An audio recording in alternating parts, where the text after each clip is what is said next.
Elle le regardait faire sa valise, méthodiquement. Chaque objet, un morceau de lui qui s'éloignait. Elle ne disait rien. Son silence, un manteau lourd dans la pièce.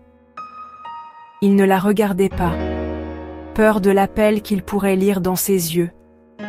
Ou pire, le vide. La porte se referma dans un clic. Il était parti. Alors seulement, elle s'autorisa à s'effondrer. Des larmes, chaudes et silencieuses, traçaient des chemins sur ses joues. Son parfum flottait dans l'air, un cruel rappel de ce qui était perdu. L'était-il vraiment ? Une minuscule étincelle d'espoir vacillait dans les cendres de son désespoir.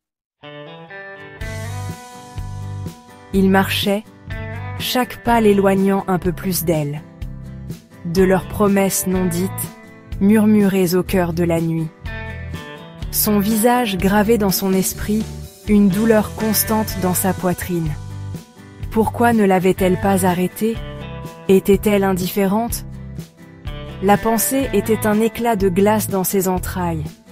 Il s'accrochait au souvenir de son toucher, à la façon dont son rire remplissait l'espace entre eux. Il voulait faire demi-tour, courir vers elle et la supplier de le garder attaché à elle. Mais quelque chose le retenait. Un espoir silencieux, fragile comme un oiseau nouveau-né, qu'elle ressente la même chose. Le fil invisible qui reliait leurs âmes. Les jours se transformaient en semaines, les semaines en mois.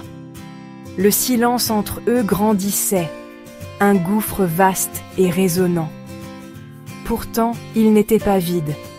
Il vibrait de mots tus, de regards volés dans des salles combles, de rêves où leurs mains se frôlaient, envoyant des décharges électriques à travers les continents. Elle se jetait dans son travail, son art, sa vie. Mais son absence était une présence constante. Une ombre dans sa vision périphérique. Un murmure de « et si » dans le silence de la nuit. Elle ne lui avait pas demandé de rester, mais au plus profond de son cœur, une prière silencieuse résonnait. « Souviens-toi de moi ». Un océan les séparait. Une manifestation physique de la distance qu'il avait lui-même créée. Pourtant, il se sentait plus proche d'elle que jamais. Ses lettres, remplies de lumière et de rire, mais avec un courant sous-jacent d'autre chose. De la nostalgie, de l'espoir, il les relisait, cherchant un signe, un message caché entre les lignes.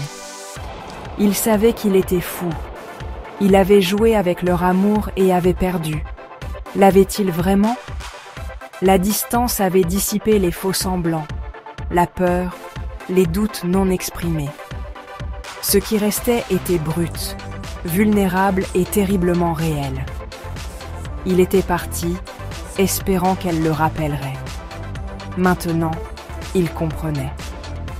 Parfois, le plus grand acte d'amour est de laisser partir. Et la connexion la plus profonde transcende les mots, le temps et même l'immensité d'un océan.